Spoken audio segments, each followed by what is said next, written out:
आज हम लोग मिन मैक्स मेथड समझते हैं। मिन मैक्स अभी तक हमने लीस्ट कॉस्ट मेथड जिसका दूसरा नाम है मैट्रिक्स मिनिमा, सेकेंड मेथड है वोगल्स मेथड जिसका दूसरा नाम है वैम, और third method min max method आज हम पढ़ रहे हैं। अभी तक हमने जितनी भी मेथड्स पढ़ी है वो सब कॉस्ट के ऊपर पड़ी है, मतलब मिनिमाइज का सल्यूशन है, मिनिमाइज का मेथड है।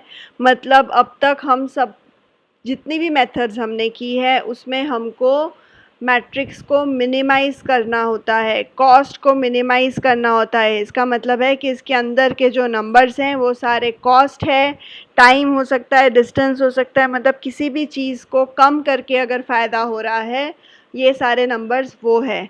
मैक्सिमाइज़ का मैं आप इसके एक सम बताऊंगी आगे एक नए यूट्यूब लिंक में। तो सब मेथड का प्रोसेस मैक्सिमाइज़ के लिए सेम ही होगा। मैक्सिमाइज़ से हम मिनिमाइज़ में कन्वर्ट करते हैं, उसके बाद जो मेथड दी हो हम वो मेथड लगाते हैं। तो चलिए अब हम पढ़ते हैं min max method. Min max method का फर्स्ट स्टेप क्या होता है? सबसे पहले तो हमें चेक करना होता है कि सप्लाई और डिमांड मैच हो रहा है या नहीं है, कि मतलब बैलेंस है या नहीं है। सप्लाई का टोटल 30 है, डिमांड का टोटल 30 है। अगर नहीं होता तो हम उसको बैलेंस करते हैं डमी रो या डमी कॉलम ऐड करके। ठीक है, तो अभी ये तो बैलेंस है। तो फर्स्ट स्टेप क्या होता है मिन मैक्स मेथड में? फर्स्ट स्टेप होता है हम सबसे पहले ये जो अंदर का जो मैट्रिक्स है, सप्लाई डिमांड को नहीं देखते कभी, अंदर के नंबर्स को देखते हैं। उसमें सबसे बड़ा नंबर ढूंढते हैं जो इस केस में है 24। करेक्ट। अब क्या करेंगे हम लोग 24 के रो में हम छोटा नंबर ढूंढेंगे जो है 10, और 24 के कॉलम में छोटा नंबर देखेंगे 12। इसमें सप्लाई डिमांड के नंबर्स को काउंट करने की गलती मत करना, बहुत बार हमसे ये गलती हो जाती है। फिर हम देखेंगे कि 10 में हम कितना एलोकेट कर सकते थे। 9 सप्लाई है, डिमांड 10 है, तो हम लोग 9 यूनिट्स ही ट्रांसपोर्ट करेंगे। मतलब हम 10 इंटू 9 करके देखते हैं जो हो जाएगा 90।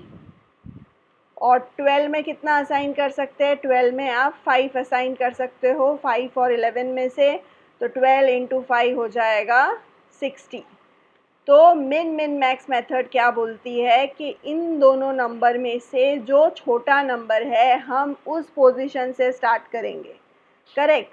तो अगर मैक्स मिन मैक्स होती तो हम 90 से स्टार्ट करते, मिन मैक्स है तो हम 60 वाली जगह से स्टार्ट करेंगे। मतलब हम यहाँ पे असाइन कर देंगे 5। तो ये 5 असाइन किया तो ये 0 हो जाएगा, और 11 माइनस 5 हो जाएगा 6। तो आपका ये कॉलम कट हो जाएगा।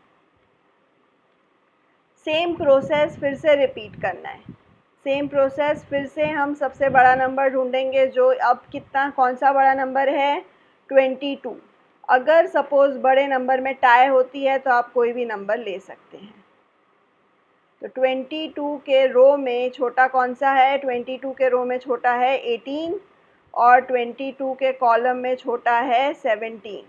18 में कितना असाइन कर सकते हो? आप 18 में 7 असाइन कर सकते हो, और 17 में कितना असाइन कर सकते हो? 8।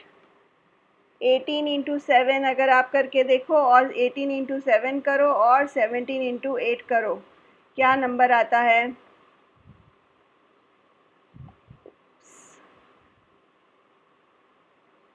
18 इंटू 7 करोगे तो 126 आएगा, और 17 इंटू 8 126, और 136 आएगा। मतलब यहाँ आया 126, और 17 इंटू 8 करोगे तो 136। तो कहाँ से स्टार्ट करेंगे? मिन मैक्स मेथड है।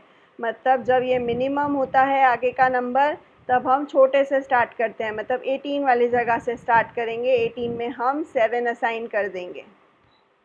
तो यहाँ 7 असाइन किया तो ये हो जाएगा 0, और 10 माइनस 7 होता है 3। तो आपका ये वाला कॉलम जहाँ पे 0 हुआ है वो कट हो जाएगा। सेम प्रोसेस वापस से करेंगे। अब फिर से बड़ा नंबर ढूंढेंगे। अभी भी बड़ा नंबर कौन सा है? 22 है। 22 में अगर आप रो में देखोगे छोटा, तो रो में छोटा मिलेगा आपको जो है 20, और कॉलम में छोटा देखोगे तो कॉलम में मिलेगा आपको 17। 20 में कितना असाइन कर सकते हो आप? 3 असाइन कर सकते हो क्योंकि 3 और 10 है, और 17 में आप कर सकते हो 8। तो 20 इंटू 3 कितना होता है? 60, और 17 इंटू 8 कितना होता है? 136। तो आप 60 वाली जगह पे असाइन करोगे, मतलब 20 पे 3 असाइन कर दोगे। तो 20 पे 3 असाइन कर दिया, तो अब ये हो जाएगा 0 और ये हो जाएगा 7। तो अब क्या कट होगी? आपकी रो कट होगी, मतलब रो आधी तो कट हो ही चुकी है, बचे हुए सेल्स को हम कट कर देंगे। बचे हैं सिर्फ 4 नंबर। 4 नंबर में से बड़ा नंबर देखते हैं कौन सा है, जो है 19। 19 के अगर आप रो में देखोगे तो छोटा है 18, और कॉलम में देखोगे तो छोटा है 10। 18 में आप कितना असाइन कर सकते हो? 18 में आप 6 असाइन कर सकते हो। और 10 में कितना असाइन कर सकते हो? 10 में आप 7 असाइन कर सकते हो। तो 18 इंटू 6 करोगे, सॉरी मेरा 10 ठीक से लिख लेती हूँ मैं। फिर 18 इंटू 6 करोगे तो आएगा 108, और 10 इंटू 7 आ जाएगा 70। तो आपका छोटा कौन सा है? 70। तो 10 में आप असाइन कर दोगे 7। ईजी है बहुत। यहाँ पे 7 असाइन किया तो ये हो जाएगा 0, 9 माइनस 7 बचेगा 2। ये वाला कॉलम कट हो जाएगा। अब सिर्फ जब 2 नंबर बचते हैं तो पहले छोटे नंबर पे असाइन कर दो। पहले हम 17 पे असाइन कर देते हैं, जो है यहाँ पे 2। तो ये 2 0 हो जाएगा, और लास्ट में यहाँ पे 6 बचेगा, और ये लास्ट में 6 असाइन होके सब नंबर 0 हो जाएंगे। तो आपका आंसर क्या होगा ट्रांसपोर्टेशन कॉस्ट का? ट्रांसपोर्टेशन कॉस्ट का आपका आंसर होगा 3 multiply by 20 plus 7 multiply by 18 plus 7 multiply by 10 plus 2 multiply by 17 plus 6 multiply by 18 plus 5 multiply by 12। तो आपका आंसर आ जाएगा, जो भी आंसर आता है वो आप आंसर लिख सकते हैं, जो आता है 442।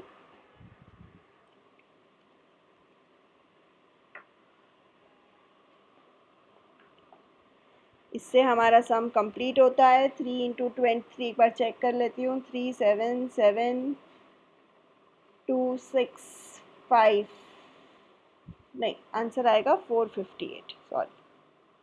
इसको सॉल्व करोगे तो आंसर आएगा 458।